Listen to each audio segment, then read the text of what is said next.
Right. Welcome in, everybody. Get started here in just a moment. I'll let people join us. All right. Mute that.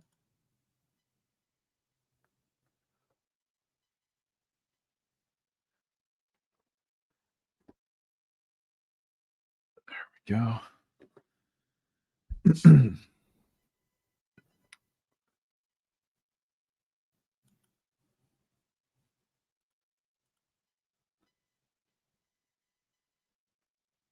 Yo.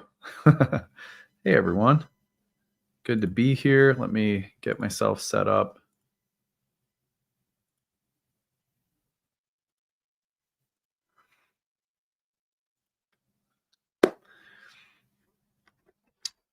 It is good to be back for a live stream this morning. Welcome in, everyone. As we're getting started here, as always, I like to hear where people are coming from. So tell me your city, state, country, where you're tuning in from in the chat box, and do a little roll call before we get started. I'm going to be doing some Grand Water Trine horoscopes today for all of you, and a little Q&A time as well. I'll take some time to promote the year one program. Early bird rate ends tomorrow. So happy Halloween if you're celebrating, connecting with ancestors, the dead. All right, where are you guys coming from? Let's hear. Amanda, near Montreal, you have a Grand Water Trine. Ah, that's fantastic. Clarksville, Tennessee, student of yours. Awesome. Hello from England, from Southern Illinois. Hello from Taiwan. Is there anything I can join, enroll basic astrology? Yeah, we'll be telling you about that today, so stay tuned. Flagstaff, Arizona, Alberta, Sedona, Chicago. Nice. Chicago's amazing. Long Island, Vernon, Canada, Memphis, Tennessee, Utah, Toledo, Patagonia. That's awesome. Los Angeles. Bailey says, future student, hopefully. Good. Yeah, whenever it's the right time, it'll be the right time. I'm sure of it. Bremerton, Washington, Richmond. Lots of Tennesseans in here. Charleston, South Carolina. From foggy Minnesota. Yeah, it is foggy here. Cambridge, UK. Portland. Love it. Oh. Julie says, hi from Houston, Texas, in your year one class starting this month and your retreat in June. Well, that's fantastic. Welcome. I can't wait for the retreat. That's going to be awesome.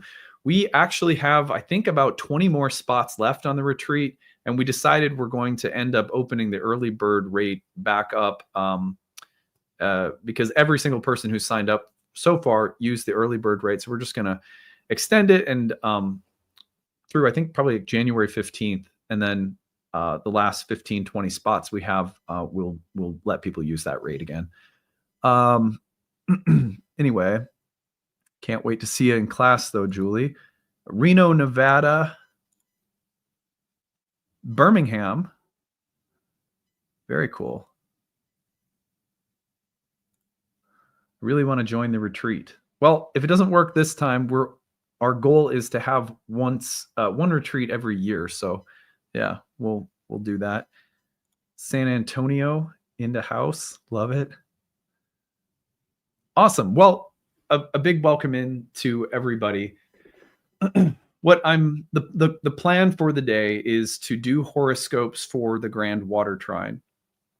Now, the way that I'm going to approach this is through elemental family groups, and I'm going to talk more in depth and more focused on the Purushartas, which is what I taught on throughout all of 2025 in my masterclass series, which you'll be able to buy the archived version of pretty soon through the Kickstarter. I can't believe it's almost Kickstarter season again, by the way. That starts up in 2-3 weeks from now.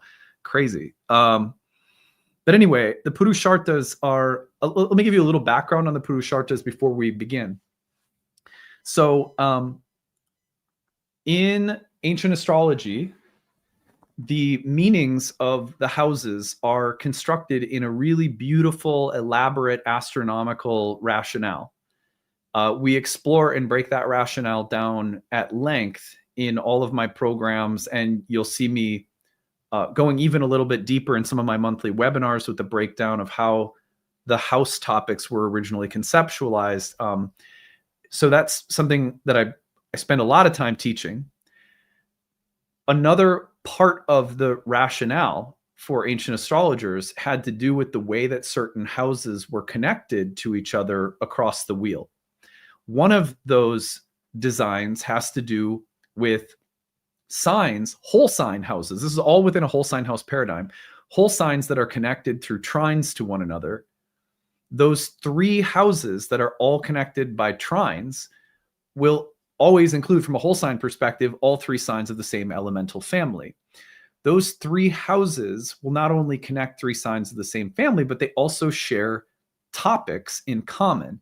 And although that's very clear if you just read about the nature of the houses and understand the basic construction in Hellenistic astrology, what's really interesting is that in Vedic or Indian astrology, the connections of those trigonal houses are discussed in what through the lens of what is called the Purushartas. And in Indian philosophy, Vedic philosophy, basically these are four philosophical domains of human life and human endeavor. And the houses connected by trines are three houses that thus represent that philosophical domain of human life and endeavor. And that becomes a fantastic way to understand when you have multiple planets connecting in those three houses. You can also study, as we did in my masterclass series, the triplicity ruler of those houses. You can study planets in those houses, the rulers of those houses, the triplicity ruler of those houses. There becomes like several very meaningful ways of starting to discuss a very large philosophical domain of life as it exists in the birth chart. And most people don't even know that this is a thing. That's why I spent as much time as I did on the 2025 Masterclass series. I think most people who went through that Masterclass series, and even myself as a teacher in the discovery process of writing the curriculum, just found it's just really profound stuff. So what I want to do for starters is tell you about the four areas of life, what they mean, and which houses they represent. And then we're going to do some horoscopes on the Grand Water Trine. And it's my hope that we can just, I've done some already. If you watch my channel, you know I've done a bunch of work on the Grand Water Trines, but it's my hope that this will allow for just a little deeper reflection on how this might be showing up in your birth chart. So anyway, the four areas of life that are connected to the houses all trining one another in the chart are Dharma, Artha, Kama, and Moksha. I'm going to go through them one at a time. So Dharma, let's begin there. What I'm going to do for starters is I'm going to bring up a chart and I'm just going to highlight for you the Dharma houses.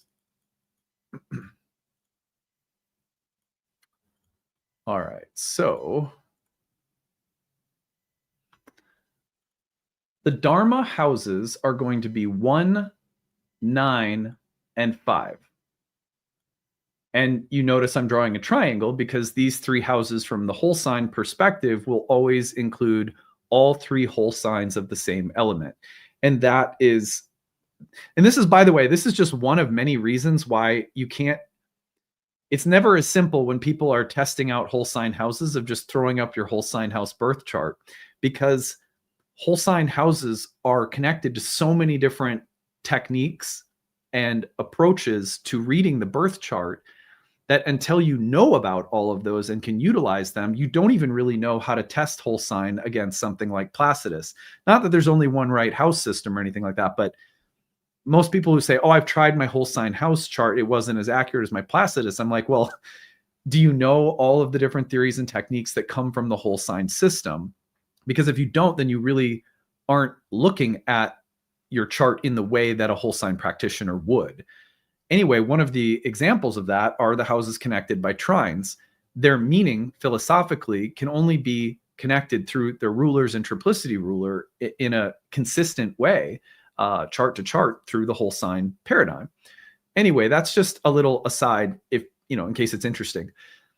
These three houses, house 1, 5, and 9, are the Dharma houses. Now, let's talk about this word Dharma. Broadly speaking, Dharma means that without which a thing would not be a thing. So, for example, one of the primary ways that the Vedic culture views a cow is that its essence is to get, one of its essential features is that cows give milk. Now, that doesn't mean that all a cow is its milk or anything like that. It just means this is a basic way of talking about the dharma of a cow. Milk is life-giving, sacred nectar that feeds and nourishes living beings from infancy to adulthood, and all of the products of the cow in a culture that was largely at times vegetarian, not always, but all of those cow products, the ghee, the milk, the yogurt, all of the things were considered part of the cow's dharma. Now, what that means is sort of twofold. It means without the milk and the ghee and the butter and the yogurt that a cow brings forth, the cow wouldn't be a cow, because that's what makes it a cow. But it also has to do with this idea that when you are in touch with what is essential about who you are, what is essential about who you are contributes to the sustainment of reality itself. It's a big pressure, actually, to discover our dharma. When we're without dharma, and when we're not living with our personal sense of dharma, we're not contributing at full capacity to the sustainment of life in the cosmos. I mean, no pressure, right? But it's a way of saying that becoming yourself, getting in touch with your essence, is also becoming a meaningful servant of life in the cosmos. To find your dharma means to find that contributes most profoundly to the well-being of life in the cosmos. So beautiful, such a beautiful idea. Anyway, so of course cows are sacred. Their dharma is to help provide for a society, and the care for cows is profound in India. The Goshalas are amazing. The way that they care for the cows in and around temples and so forth. I was really touched by it when I was there, and I got to hang out with cows. They're like really lovely. Anyhow, so dharma, that without which a thing isn't a thing. Fire isn't fire without being heat and light. And so without the properties of heat and light, fire wouldn't be fire, and it wouldn't be able to give heat and light and do all of the wonderful things it does. Provide us with warmth, create change in nature through consuming things. The role that fire plays, it can't do without its core attributes. So the role that everything plays in reality is only as good as its ability to do so because it is all of its natural properties. Now, the unique thing about human beings is that human beings have to make choices to recognize our dharma, or to recognize dharma in others, and to recognize dharma in reality, and to live in alignment with it through choice. That's a unique feature of being human. Again, no pressure. So in these three houses, we have, each house tells us something about dharma. The first house says, this is your dharma personally, without which, these things without which you would not be you. Your body, your personality, your psychology, your natural gifts and abilities, your traits as an individual, and the conscious way in which they are seen visibly by other people. So that's the first house. Now, the ninth house is another dharma house, but this dharma house has to do with the dharma of reality, of God or the gods, divinity. So when we think about the ninth house, we think about finding a guru, studying the Shastras, practicing yoga, having parents and elders in our lives that teach us. What do they teach us? They teach us this is what is real. In other words, this is what reality and God and divinity is, the universe is, and without these things, it wouldn't be the universe. So the ninth house is about Dharma in this big, broad, universal sense. This is what is real. This is what is true about divinity and reality. That's why it's the house of higher wisdom and knowledge. Now, that can filter down on the level of, say, universities or on the level of colleges. This is what is real or true about the properties of math or calculus or physics, or these are the essential traits of mechanical engineering or whatever.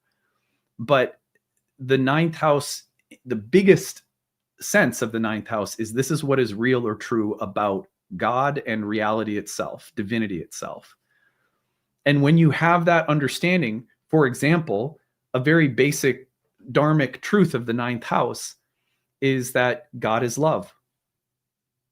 Okay, how many of us probably in our hearts, we believe that God, goddess, whatever you want to say, divinity is love. But what does it mean to live in a conscious choosing of that truth? It means we have to choose love, because this is essential to reality and we are a part of reality. But in this unique human form, we have a choice to turn ourselves toward Dharma or turn away from Dharma.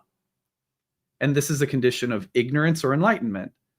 Enlightenment says I turn toward the truth that reality is love, and I act from that space to the best of my capacity because I recognize this Dharma is a part of my Dharma. We're not separate from the big dharmic truths of reality. They're a part of us. And then we also have personal dharmas that are more about this body and this lifetime and my unique psychology and capacities and so forth. But living in alignment with who we are, living in alignment with higher truth, those are the dharmas of the first and ninth house. Now, the fifth house is interesting because the fifth house has to do with the Dharma that there is a Dharma that acts creatively on the world and in relationships with other people. The Dharma of the first house is like being me, and these are the traits that make me me. The fifth house is how do those traits work to create things, because we are creatures endowed with choice. And choice creates karma, meaning actions create reactions and outcomes. And the fifth house has to do with the way our Dharma expresses itself creatively in the world, which ideally should produce good, healthy, happy, joyful, harmonious results. Namely, our children. Our children should be good because we're good. We should teach them to be good. Not that it's all in our control, but our children should be products of virtue because we have cultivated virtue and we have created living beings that we bring into a stream or path of virtue. And similarly, anything we create should be joyful, beautiful, good, and coming from our creative essence. And so in the fifth house, we're talking about Dharma as it creates in the world. And this is why the house is called the house of good fortune, the joy of Venus, the place of the joy derived from one's Dharma as it acts creatively on the others in the world. So those three houses are Dharma. They're all connected. Now we're setting this up so that horoscopes can be deeper and more interesting and profound. All right, so that's Dharma. Let's go to Artha. Artha is the next level at which we think about life. It's the next philosophical domain of life. Houses 10, 2, and 6. Now, with these three houses, we're talking now about a philosophical domain of life that every human has to deal with when we come into the material world in a material body. That's necessary. There's nothing necessarily evil about it. And yet it's a complicated area of life for most of us because it can run contrary to or be at odds with Dharma and with the other pursuits of life. All of these philosophical pursuits of life ideally should be harmonizing, but they can also conflict with one another. So Artha has to do in the Purusharthas with the pursuit, very basically, of material survival and sustenance, food, money, resources, clothing, shelter, material survival. In a world where there is often competition, hostility, greed for material resources, for material power and benefit and gain, that is ignorant and adharmic and loses track of ourselves and divinity. And also in a world where material survival is absolutely a part of things. You can't avoid it. You can't starve yourself. That's definitely not the point. So these three houses are all connected to the pursuit of material well-being, comfort, pleasure, stability, survival.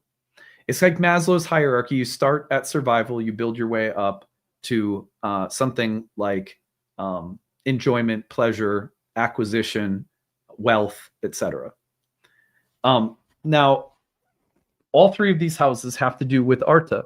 The second house has to do with what we own, what we possess, what we are in possession of, what we build, what we develop as a resource that we can rely on personally, that we can own, possess, have, hold, call mine.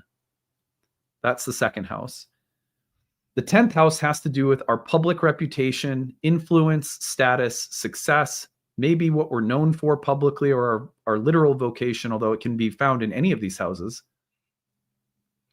But it also has to do with the level of influence or power that we hold materially in the world to influence or change the material world. That could be political. It could be in an industry or field. The level of mastery that we hold, notoriety, fame, or infamy. But basically, there's a level at which material well-being and pleasure is partly defined by public reputation, power, influence, notoriety, etc., and that's found in the 10th house. The 6th house is the most challenging of the three because it's also considered a bad house. Bad for very specific reasons that have to do with the rationale of how the houses are built. When we say bad house, we just mean like the topics tend to be more difficult or stressful. That doesn't mean bad in some absolute, like overly literal way. So anyway, more on that another time. The 6th house has to do with the inevitable, unavoidable fact that life in the material world, because of pain, disease, suffering, old age, impermanence, that there is fall and winter following every spring and summer, that is a part of the material world in which we are trying to survive, means that there will always be an element of survival that has to do with surmounting difficulties, overcoming obstacles, facing sickness, having to work really hard, having to labor, having to do things we don't like to do, having to build things through a lot of hard work, feeling like we're a slave to things we don't want to do, but we have to because we have to survive, competition, hostility, bad luck that we deal with in the material world as beings trying to survive, thrive, etc. However, the 6th house is also associated with the meaningful level of sacrifice that is required to build or develop anything in the material world, as well as the misfortunes of others and any kind of sacrificial, charitable, or helpful attitude toward people who are suffering in the material world. That was all associated with the 6th. So in these three houses, we find the domain of Arta. Let's move on to Kama. Kama is next, and this is usually everyone's favorite. House 11, House 7, and House 3. So these three houses also connected by trines, and they represent the philosophical domain of life that we call Kama. You're all familiar with the Kama Sutra. The word Kama means bliss. The word Arta, by the way, has to do with the things that we get or acquire to do something with or achieve something with. So it's very functional, Arta. Kama has to do with pleasure, happiness, bliss, sensual, physical, emotional enjoyment, and happiness. All of us are people who have to figure out, who am I? What is real? What is true? What's my sacred duty here? What's the higher truth that I am trying to live in accordance with in this body, in this lifetime? Dharma. I have to survive materially. I have to try to contribute positively to the material world, to the physical side of things. I have to live, survive, try to find some comfort, ease, happiness, security. Kama says, yeah, well, you have to be psychologically and physically happy. you have to experience a level of happiness or bliss. This can be problematic too, because if you're maxing out credit cards, if you have no impulse control when it comes to pleasure, sex, indulgence, spending, you're going to get in all sorts of trouble. Just like greed with Arta could be a problem, and thinking if I have more and more and more, then I'll be happy. That can also become adharmic. So kama, out of balance, can be problematic, as can any of the Purushartas. Dharma without pleasure would be like someone who's an automaton bound by duty, but not enjoying life. And life is meant to be at least partially enjoyed. So the three houses, the seventh is, of course, sort of the hub of the kama wheel, has to do with bliss, pleasure as it exists in love, marriage, sex, intimacy, usually one-on-one relationships. So the seventh house was traditionally the house of sex and marriage, but marriage only insofar as marriage was consummated through sex. So it really is the sex house. Anyway, but intimacy, love, marriage, relationships of an interpersonal variety, most people know this. The 11th house is interesting because the 11th house has to do with, for all of us, there is a level of happiness, bliss, and pleasure that is socially conditioned and defined. Even if you're like the world's biggest deviant punk rocker rebel, you still achieve some level, some measure of happiness, bliss, well-being, fulfillment by virtue of being a punk rebel. It's still socially conditioned. You just putting yourself into a different box. It's the rebel box. It's the avant-garde box. It's the it's the bohemian box. There's no box kama doesn't include. So we all need to feel like we belong to some social level of experience that grants us a sense of happiness psychologically, physically, materially. How do you connect with other human beings in a larger civic social arena that provide you with a feeling of well-being, happiness, connection, fulfillment? Often that comes through shared dreams and aspirations, collaborations in the 11th, because it's so closely tied to the 10th and the concerns of the 10th house in meaning. But also the 11th house, just broadly speaking, says, how are you experiencing pleasure, happiness, or fulfillment in ways that are socially recognized by various groups of people, and how various groups of people define happiness and success? The third house, also a kama house, was associated with personal, psychological, egotistical happiness. It seems really like, I find that the Indian view of the third house is the best view of the third house because it makes sense of a lot of things that are implicit in Hellenistic but not explicit.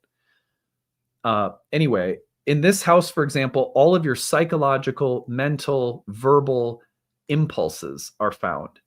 And all of those impulses are intimately connected to how you experience pleasure or happiness. Like I have my sun and Mercury in the third house. Not surprisingly, I talk for a living. I went to school for creative writing.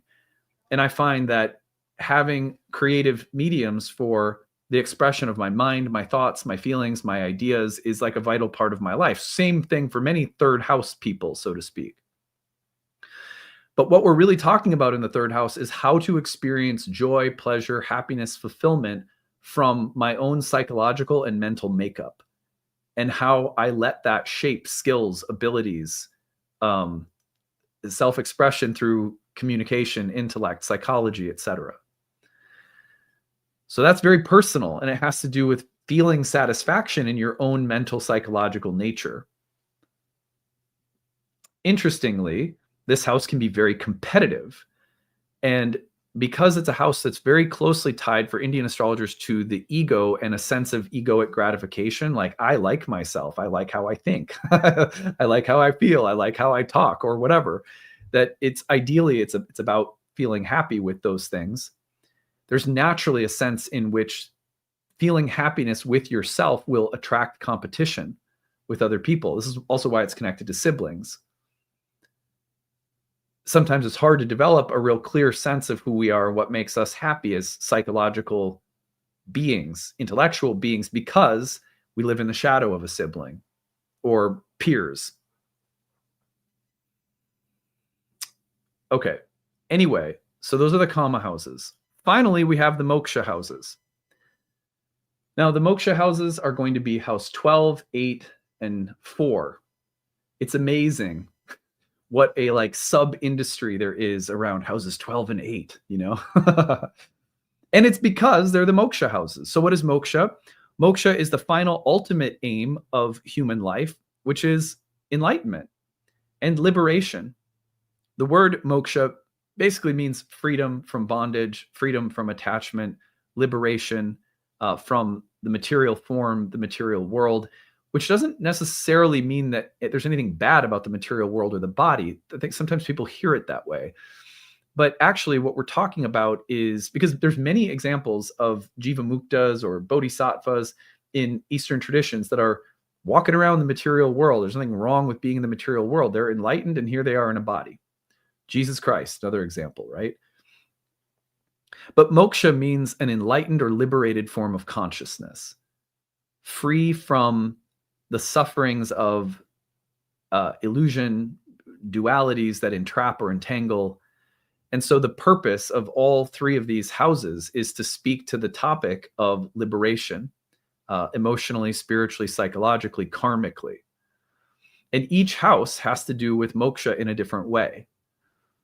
Now, moksha, if you're spiritually bypassing dharma, artha, and kama, isn't worth much. You know, it's like, you know, we ran a yoga studio for 10 years, my wife and I. There's a lot of people who get the idea behind yoga, and then they try to they try to like go to a level too high. It's like, you're not ready to be a monk, neither am I. You know, I mean, let's be, you know, let's be real here. We take these things in steps. Maybe before trying to act like you've been completely purified of Maya and illusion after a yoga teacher training program, maybe the best thing to do is just get out of that relationship you're having trouble with. Like, that's the first step, you know? So anyway, moksha can become imbalanced too. The pursuit of liberation become escapism. But still, these houses primarily have to do with the natural way in which human life will serve to liberate us from entanglements and attachments that keep us in ignorance, or avidya, which means like darkness, not seeing dharma, not seeing truth, not seeing ourselves. So house 12 has to do with the liberation of, because it's connected to house 1, very intimately tied to the liberation from entanglements that are bound up in our own nature. We said earlier to be in touch with yourself, to be in touch with your dharma. But what keeps us covered in illusion about who we are, about what our dharma is, about our own nature, about our own authentic selfhood? It's the 12th house, the blind spot that is often associated with any kind of sickness or illness or health healing crisis or difficult events or enemies or blind spots or unconscious sabotaging elements in our psyche or in environments that we're in, all of which are serving to put us more closely in touch with what is real and true about who we are.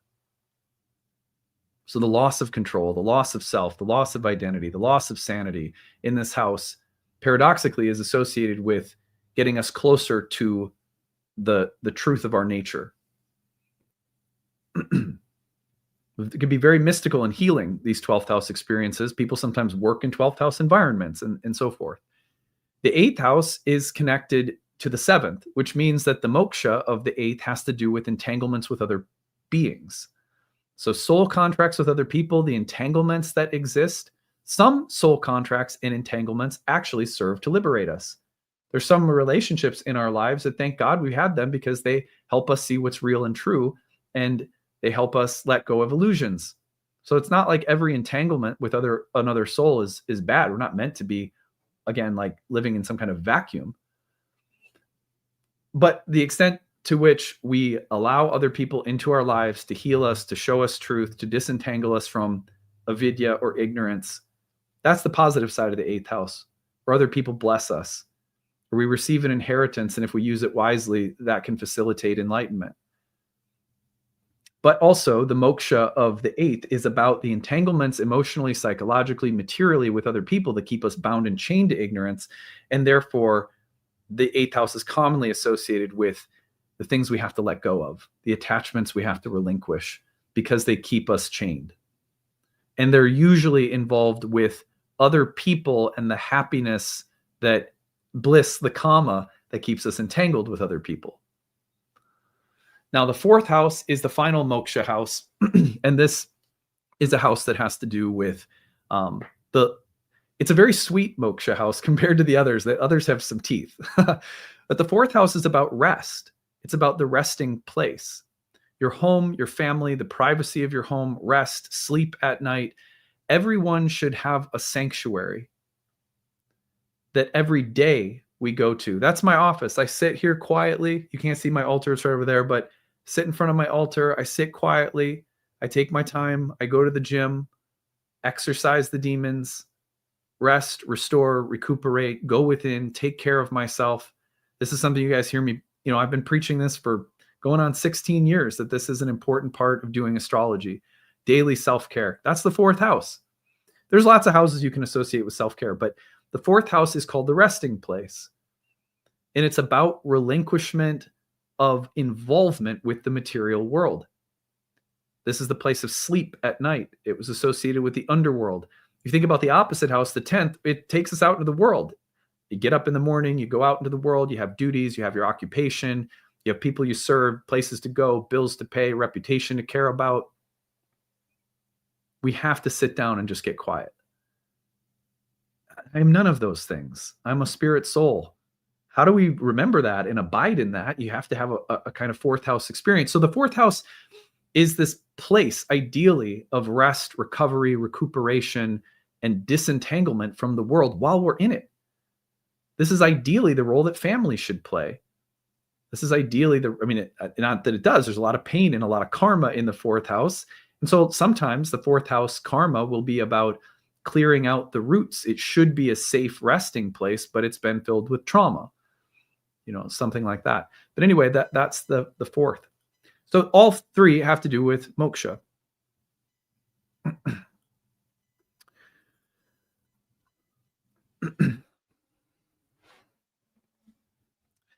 So now that we have visited all of the houses from the standpoint of the Purushartas, what I want to do is walk through what it means right now to be a fire, earth, air, or water rising sign with this watery Grand Trine appearing.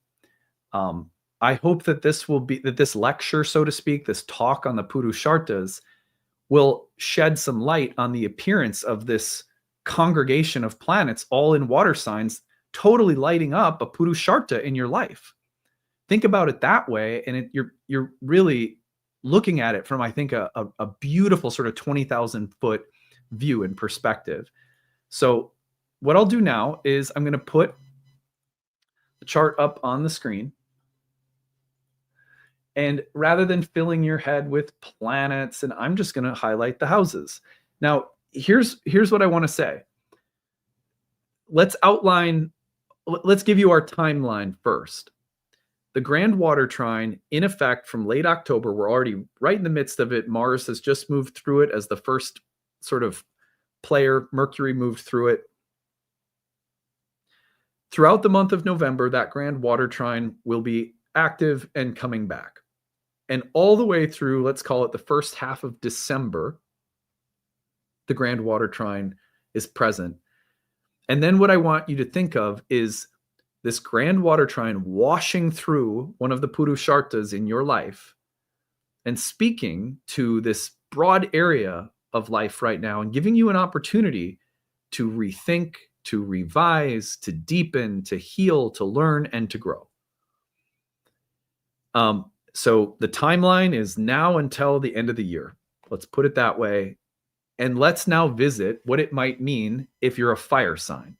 So this would be an appropriate horoscope for Aries, Leo, or Sagittarius. You could listen, if you listen for your sun sign, that's fine.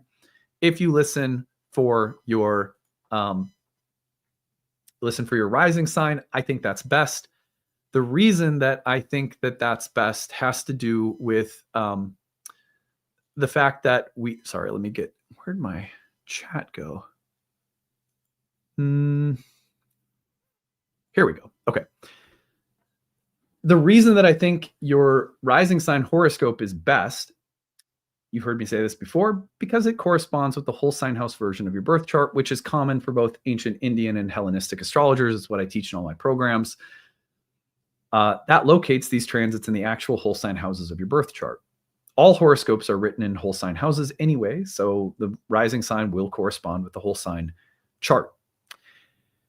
So if you are an Aries rising or sun, Leo rising or sun, or Sagittarius rising or sun, we're talking about moksha. So here are some questions that you could ask yourself right now. Remember that water heals. Water is very fertile. Water is generative and creative. Water is very feminine and emotional. Water is about deep psychological spaces in your life. So if you're a fire sign right now, in the moksha houses, the question is, what attachments do you need to be liberated from? The attachment could be a delusion or an illusion of your own ego in the 12th house. It could be a blind spot that the universe is just begging you to see right now and be healed. Or if you're a fire sign rising, could it be the 8th house? Could it be that there's a lot coming through the 8th? What are the most perplexing, difficult, complicated emotional entanglements to other people that you have right now? Where is there revenge or spite? Where is there shame that you're involved with someone you probably shouldn't be? Where are you being taken advantage of? Where are you taking advantage of someone else? Where would it be so much better if you could just make a clean break right now? Where could there be healing and growth if you say, you know what? You are a powerful, profound resource in my life that I want to connect with at a deeper level and let in. Because I know that I'm going to grow and be challenged to let go of things that are unhealthy if I let you as a positive influence into my life. That's another way of thinking about it. Where is there a need for healing around home, family, roots, the private sphere of life? Do you have a well that you go to and you draw water from? And if not, are you dehydrated spiritually? Is that because of things that are happening in the home environment, in your living space? Is this ancestral karma that needs to be cleansed or healed? What is the major choice you could make right now to heal, cleanse, or completely transform your life because you look at how your ancestors were, how your parents were, and you go, they were starving spiritually, and they didn't have the tools or the education or the fortitude or whatever to make a change, but I can. I don't have to repeat the same story. Where can there be healing at the roots? Where can you create a safer, gentler space for healing and rest in your life? So whether you're an Aries, a Leo, or a Sag, any of these spaces or all of them could be calling for you right now. Let this water wash through. Let it heal. Let it guide. Let it nourish. Let it hydrate you. So you can see, if you think about it from the perspective of moksha, that part of your life is here to achieve spiritual liberation by letting go of illusions, unhealthy attachments, developing more positive attachments, learning how to self-care, learning how to go within, cleaning out ancestral karma. Now you have a big, broad way of thinking about it that might give you some space to move around and really let the water pour in. All right, let's go to earth signs. So our earth signs, if you are a Capricorn, a Taurus, or a Virgo rising or sun, we're looking at the comma houses, 11, 7, and 3.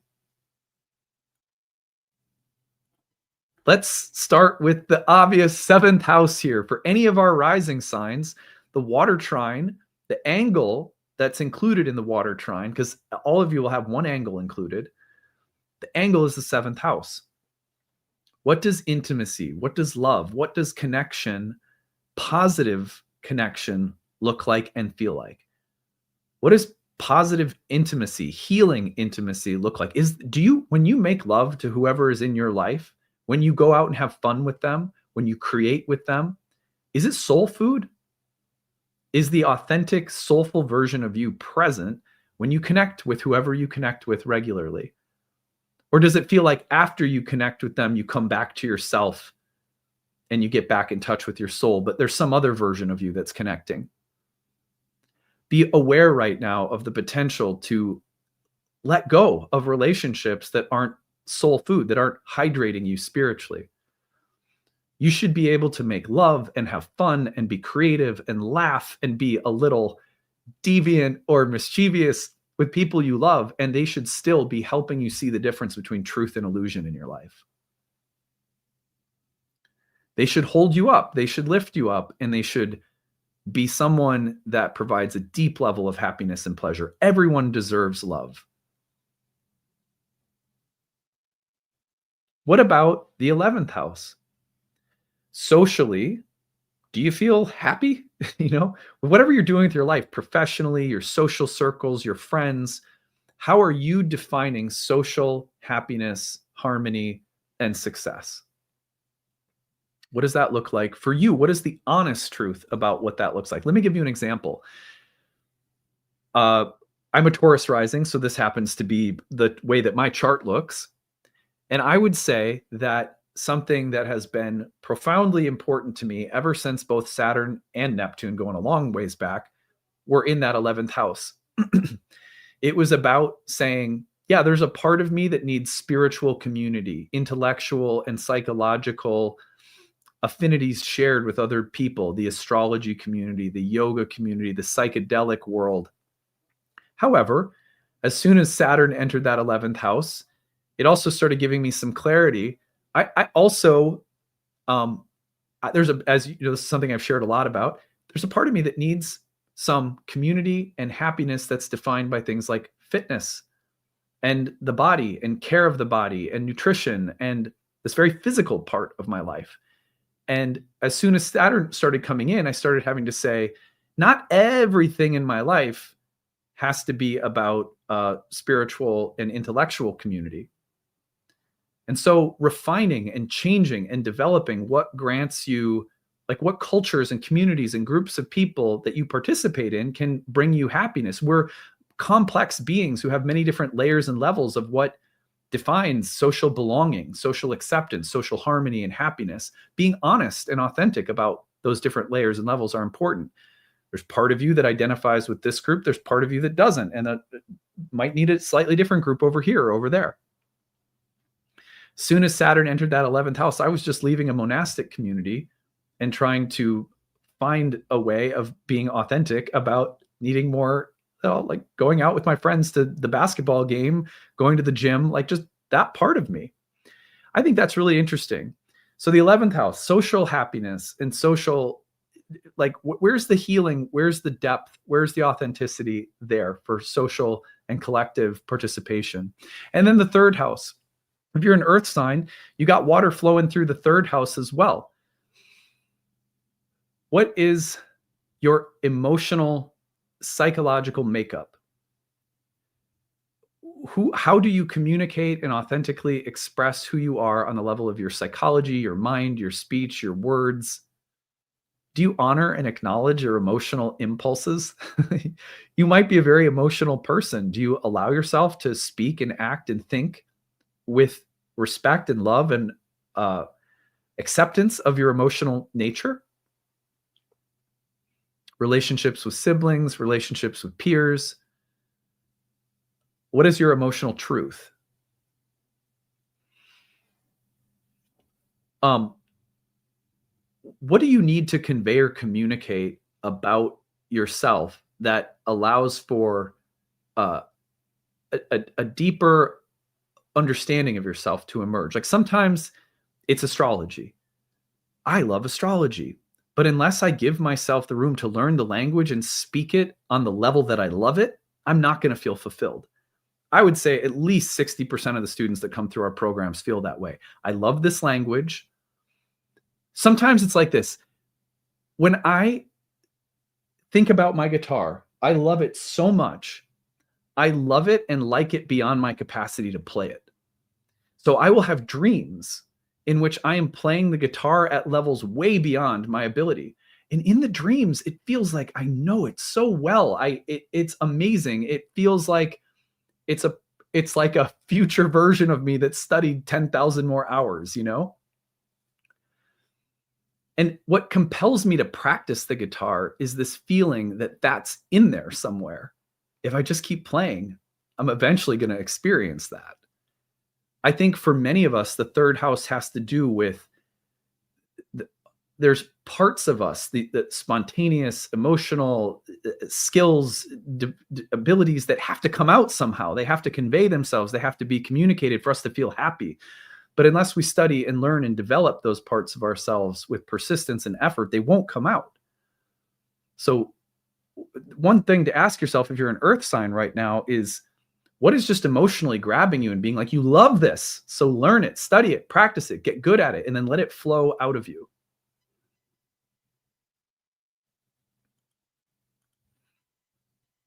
A lot of people know they are astrologers. They just don't have the language to fully step into it yet, for example.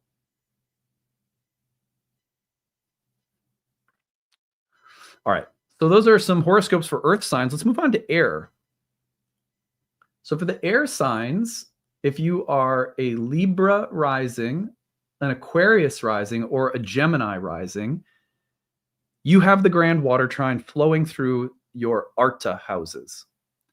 Now, the Arta houses, as we said, have to do with material survival, sustenance, acquisition, resources, a degree of power or influence in the world because of your material position or abilities.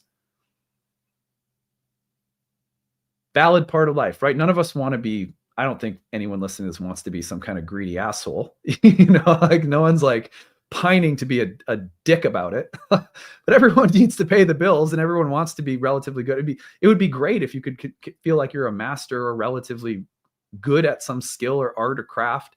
Everyone, I think, has those ambitions. There's nothing wrong with them. But a Grand Water Trine for the air signs right now is saying, you know, do you feel really happy, like deeply emotionally satisfied with what you have, with what you're in possession of, with how you earn money, with your vocation? Do you have the emotional resources you need to build and cultivate things? Do you have the emotional resources you need to overcome the difficulties of the material world and life in the material world? Is there a level of emotional healing that needs to take place so you can overcome some adversity that you're experiencing? It's amazing with these houses how closely tied together sickness, emotional health, and material prosperity will be. The water signs in these houses will often come across as there's blockages around money, and not surprisingly, you're going through a really difficult time emotionally. Or there's a blockage in terms of how effective or strong or confident I feel in my career, and a health episode I'm going through. Sometimes the health episode is the clue you need to know that it's time for a different career, or that it's time to start your own business. I would look at what your body is telling you, what your emotions are telling you, what the psychological dimension of your relationships are telling you, the emotional component of your relationships, about your vocation, about your work, about your material prosperity. If you have a lot of people in your life who are doing well and feeling good, look at the clues they might be giving you if you need a little help. How do they live? What makes them successful?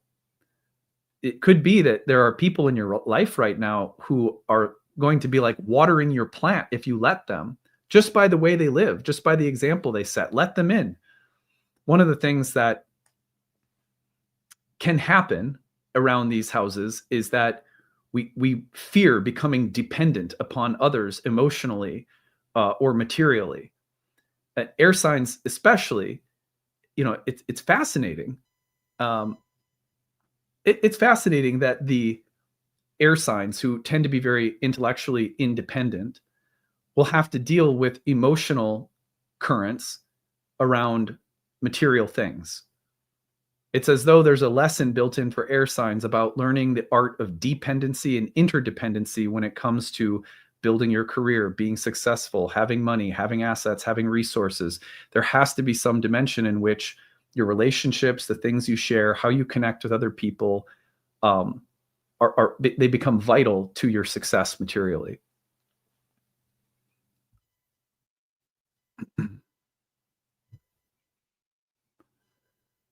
Looks to me like I just got a note saying that the Facebook stream went down. So let me just see.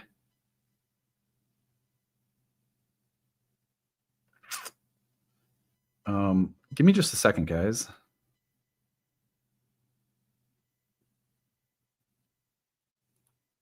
If anyone is watching on Facebook, can you confirm that the stream is still going or if it's ended? And if not, that's okay. I can always come back to this later. It might be that the link just got dropped.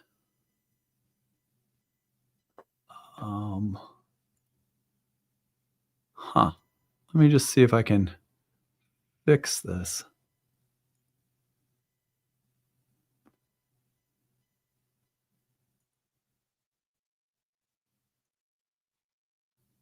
Okay. As long as it looks like it's still streaming on Facebook, then I guess we're good. Yeah, it feels like a very like Mercury, Uranus kind of dynamic. Anyway, I'm going to move along and we'll just hope that it's working.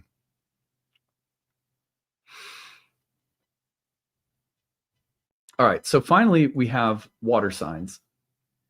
So this would be for Cancer, Scorpio, or for Pisces. Oh, look, the big arrows here. It's funny how like the technology all of a sudden will just be like, rah! Okay. Big arrows. Houses 1, 9, and 5. So if you're a water sign rising, you listen to your sun sign, you're going to see that the Grand Water Trine is coming through your Dharma houses. So the Dharma houses, again, just to reiterate where we started at the beginning of this conversation, have to do with what is real, true, authentic about who I am, about reality, about divinity, about the cosmos. This is what is this and what makes it what it is and what is true and real. And then the choice. Do I live a dharmic life? Which means I participate in the generative, supportive, loving, life-giving intelligence of the cosmos. Or do I turn from it in ignorance? This is one of the main philosophical pursuits of life. And we talk about it generically as, are you being authentic? Are you being true to yourself? But hopefully what we mean by that is not just like, am I vegging out on the couch of my ego, right? What we mean is, do I feel vibrant, healthy, alive, confident, but humble, a virtuous person that's trying to participate to the best of my ability in life? That's Dharma. So if you're a water sign right now, a very basic question with planets traveling through your first house is like, who am I? What is real? What is true? What am I meant to be and do? How do I incorporate or include various facets of who I am cohesively together in a unified way that feels right? The question, how do I feel right now? And who am I? Are so closely connected for water signs. And then simultaneously, if there usually are there's not just one emotional truth about who we are. There's a chorus, a choir of voices that have emotional resonance. And when they sing together, it's so pretty. So what does that chorus of voices sound like when they come together? How do I bring different emotional truths together in one way to express who I am, to be the best version of myself, to feel healthy and vibrant, and to feel like I'm a solid contributing member of the universe? Doesn't mean that we're all works in process. We're all a work in progress, I mean. But how do I feel good about where I'm at? And I just feel like I'm learning. There's nothing that builds confidence more than to be like, well, that was a hard lesson, but I'm learning. On the other hand, there is something about who you are. It's not just about getting in touch with the truth. It's not just about identifying correctly. It's about creating from that space. Whether it's children or how you parent and how you raise a child, which is a creative act. It's imbuing a creation with all that you know, all that you are. That for many people, that's a creative work of a lifetime to just to raise kids, to have kids. But also, is it art? Is it music? Is it painting? Is it dance? Is it a company that you own and curate? Is it a subject that you learn? Where can you pour your creative essence into a creative act that is new, that's generative? Where these fertile waters are flowing through your chart, it's like, who are you? And how are you here to create something? And you'll know that it's what you're here to create because of how it makes you feel. This feels, deep. This feels beautiful. This feels mystical. This feels alive. This feels nurturing. These are the kinds of things that Cancer, Pisces, and Scorpio will feel. This feels intense but good. This feels nurturing and sweet. This feels mystical and otherworldly and true. These are the water signs conveying their wisdom. Finally, what are you learning philosophically that ties into emotional truth? What is the truth of the great mother? What is the truth of the great sages? What is the truth of the bodhisattva? What is the truth of what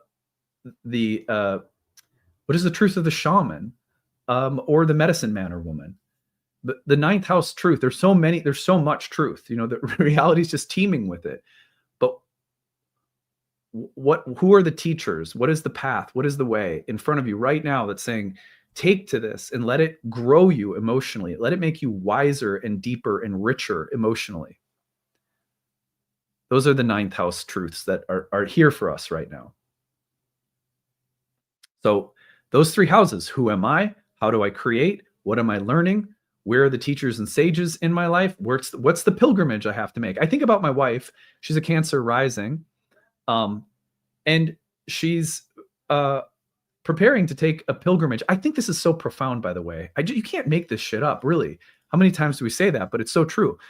She decided, she got notified by one of her spiritual teachers is leading a retreat to sacred water sites, springs of goddesses in southern Italy.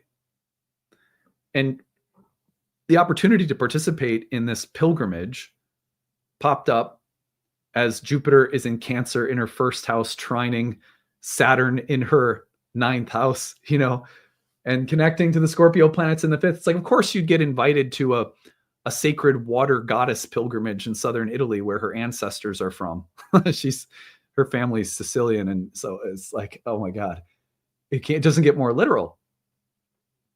But behind that, I said, well, what's important to you about this? Just really like wanting to understand her joy and excitement. And she was like, well, this is where my ancestors are from. And I feel like the goddess is one of my teachers in this life. Like there's lots of teachers. The plants can be teachers, but like the goddesses have been a strong part of her life path. Not surprising, Cancer rising, double Taurus, right? And so a pilgrimage, she said, ever since you went to India twice, we've always said that when the time arose for me to take a pilgrimage, I would go. I was like, yep. And I've always been supportive of that. Whenever a time for my wife to make a pilgrimage would arise, we would support that because she supported me in going to India twice on pilgrimage.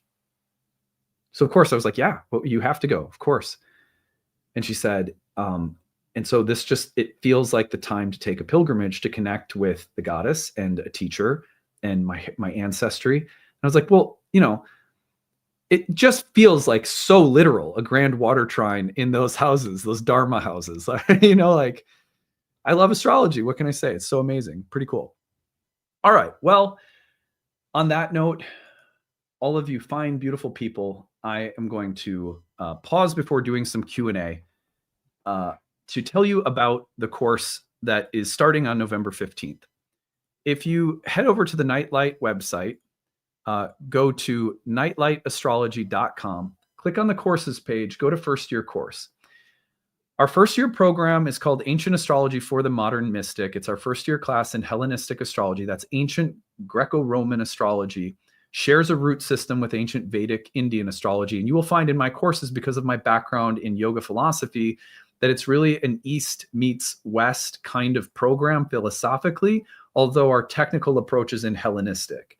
But you're going to see, for example, I make many connections like the Purushartas to the Hellenistic study sprinkled throughout the course.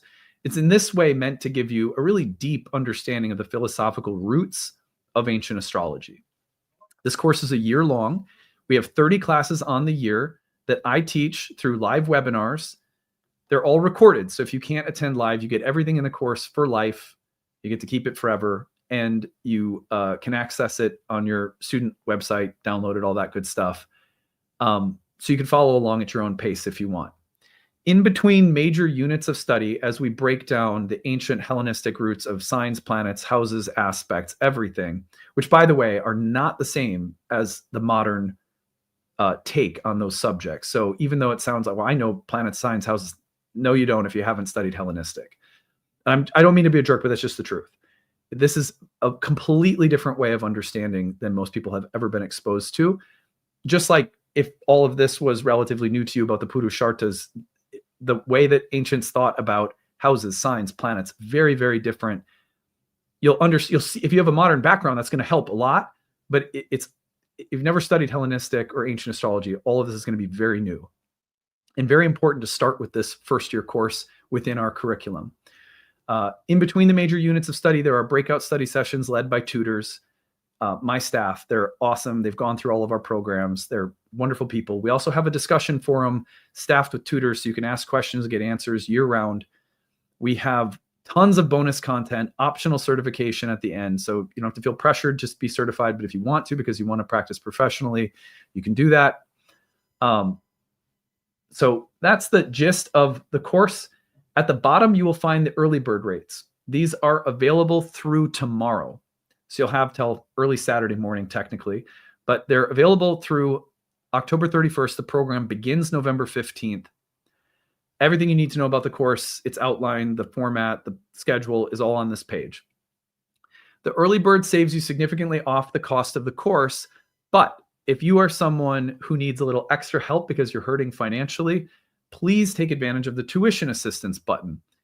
That will allow you to pick your monthly tuition for a year within a sliding scale.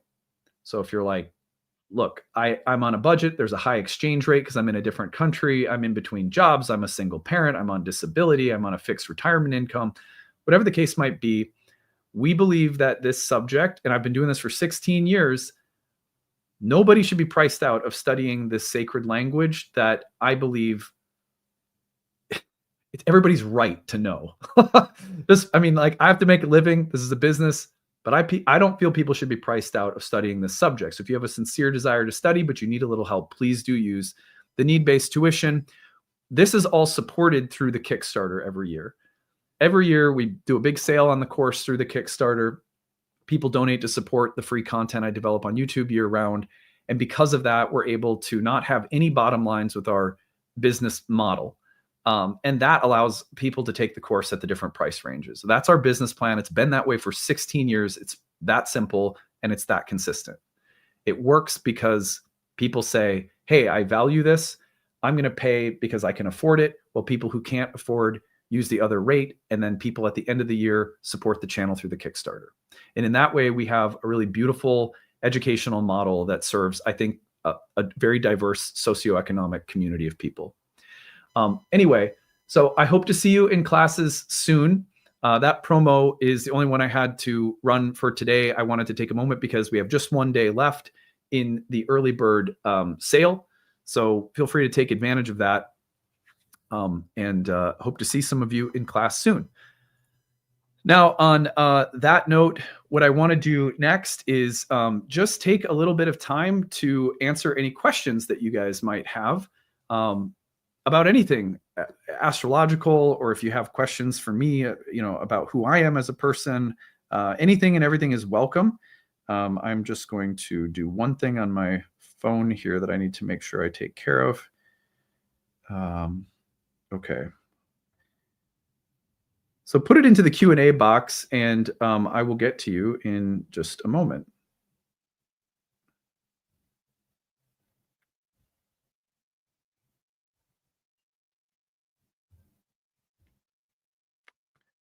All right.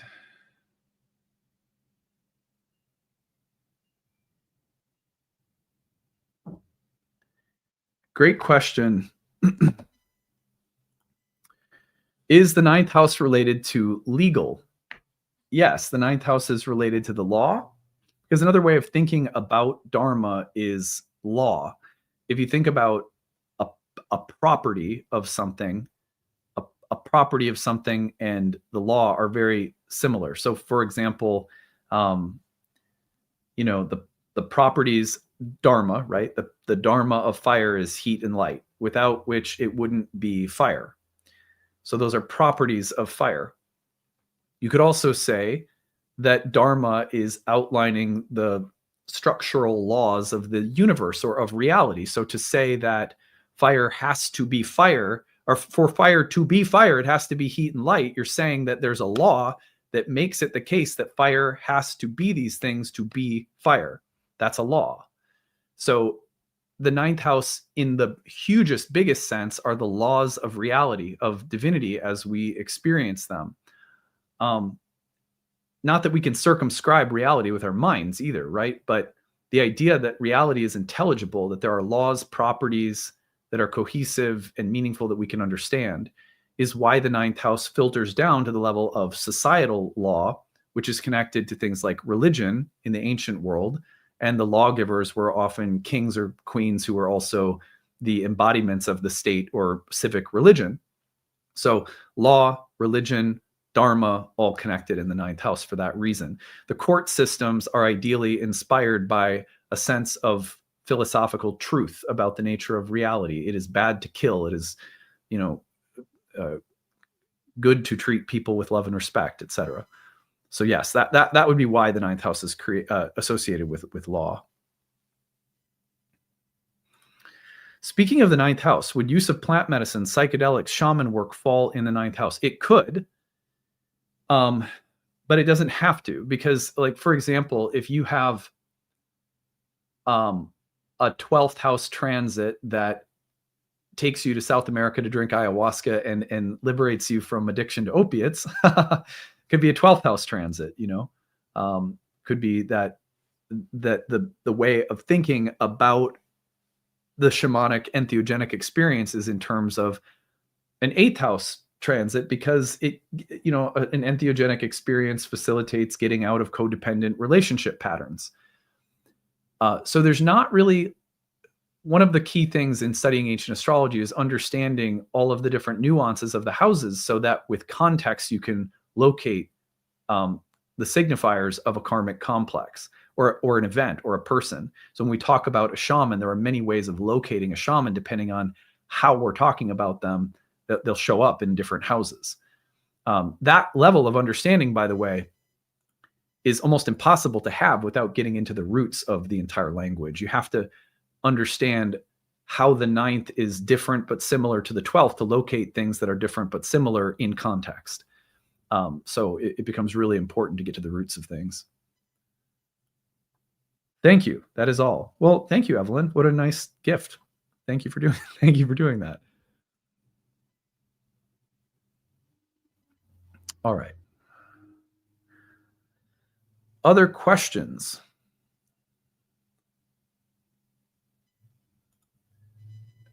Are you familiar with panpsychism? Would you put yourself in that lane or not? Why or why not? Panpsychism. Okay, so I just looked it up just because I was like, I'm not sure I know what that is.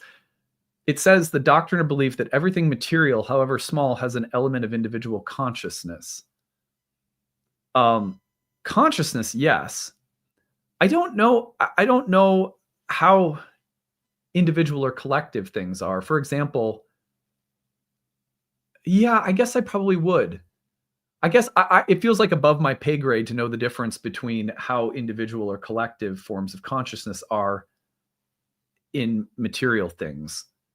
But like, I would say that I'm someone who believes that everything in this room, even if it's the blanket that someone made on the couch, has a kind of living presence. And if and the main reason I say that is because I have talked to many things in nature, in my own house, while in altered states, and things in the house will sometimes show up in dreams. And so I think I'm probably of the um I probably do believe that every material thing is conscious on some level. I don't pretend to know how it all works, is what I'm trying to say.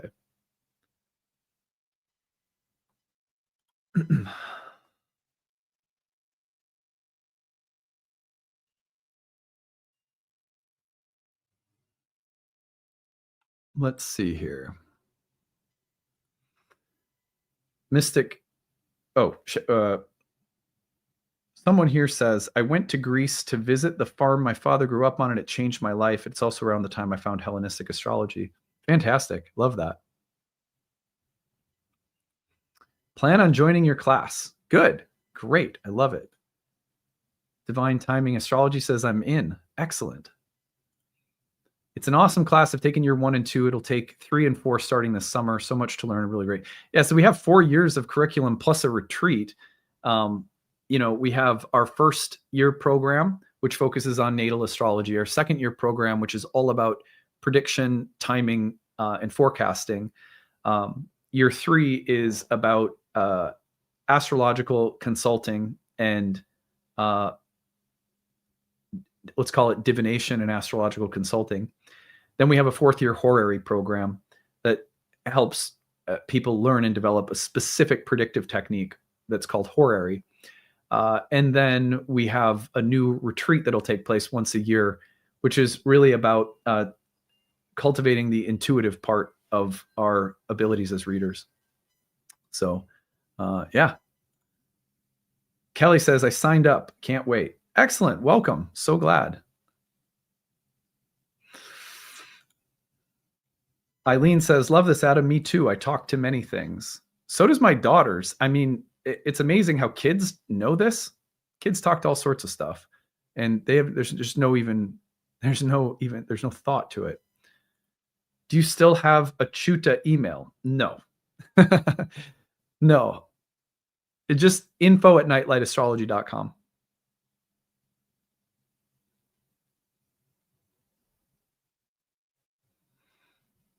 Let's see here.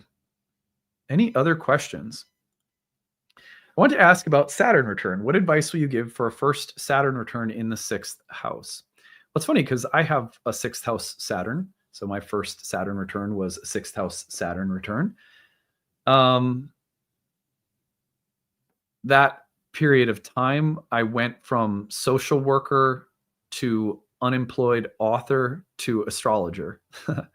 And it was a very hardworking period of time where I made next to nothing but built the foundation of my career as an astrologer. I would say which sacrifices, commitments, and hard work is worth it, and which sacrifices, commitments, or hard work is not worth it, become very important for a 6th house Saturn return. Life will require sacrifice, hard work, a lot of chopping of wood and carrying of water. And in some ways, you're meant to have a very realistic encounter with the necessary sacrifices that have to be made to get where you want to go, to build the adult life, to enter the next phase of life. But also, what's exhausting? I left my job as a social worker because I would rather be poor trying to be an astrologer at that point than being poor and doing something that for me had reached a point of being really draining. I loved working with the people I worked with, the clients I served. It was honestly the work environment I was in that was really hard for me. But anyway, yeah, Saturn returns are, such a good period of time to let your no be the yes that guides you. Your no's, the negatives, the blocks, the limits that come up are like the hermit with his lantern, guiding you along. I have this picture next to my desk because I'm a 9th house moon in Capricorn. And I have this sitting right next to my desk. My wife gave it to me. He's like my little sage. He's definitely one of my teachers as an archetype. And I also have this. This is Gandalf, and he's sort of a hermit figure too. Labradorite. I have a number of things that, for me, signify my love and respect for Saturn, for the kind of wintry, deep, dark wisdom of Saturn. And I think Saturn returns are a really good time to develop that relationship, apart from all of the things that will happen. Just like get to know Saturn, develop a friendship with Saturn, a love for Saturn even. But the more we do that part of astrology, the better all of it gets.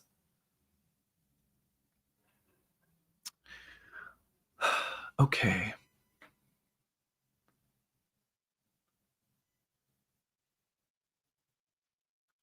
Melissa says, I'm always looking for the yeses within the no's. Yeah. What can you tell us about Saturn visiting your sun sign? Well, I'll just say something generally, because I prefer looking at a whole chart before saying too much, about a specific house or sign placement. But one thing that you can set your clock to with Saturn and the sun are periods of exhaustion. But exhaustion is a deep teacher. There's a hexagram in the I Ching, number 47, that's often translated from the Chinese to English as exhaustion. And exhaustion is like, there's two ways of looking at it. It's a spiritual test. And we typically have to discern the answer to the test. And it goes in one of two directions. Enough is enough, or keep going.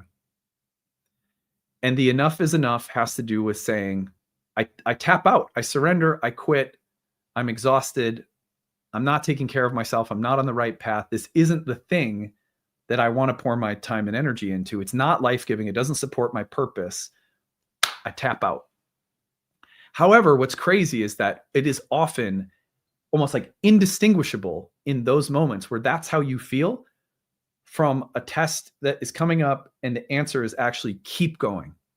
Don't give up. You're at a point where everything in you wants to say, this is too much. This isn't the right thing. It's exhausting. It's not providing me with the benefits I thought it would, blah, blah, blah, blah, blah. But it's actually at that exact moment where you have to just keep going. Don't give up. Don't give in. You're being tested sort of down to the bone, and your spirit has to, like Rocky, it's got to like get up off the mat and keep going. And if you do that, then all of a sudden you eventually turn this corner, typically as Saturn leaves the sun sign or as it passes through the exact conjunction, where you go, okay, if I could not be where I am now, which is feeling confident, certain. It's like now I kind of become the thing that I've been working to become. And I couldn't have done that had I not met that demon right in the face that said, you're exhausted. This isn't worth it. You can't keep doing it. You're going to break. This isn't self-care. This is self-harm. And you hadn't looked that demon right in the face and gone, fuck off. I'm going to keep going. But this is what makes the transit so difficult, is that 50% of the time, the test is passed specifically because you say, this is horse shit. I'm not doing this anymore. I'm going to surrender and give up. I think that's what makes the transit so hard, is that it's so hard to tell the difference in the midst of a Sun-Saturn transit.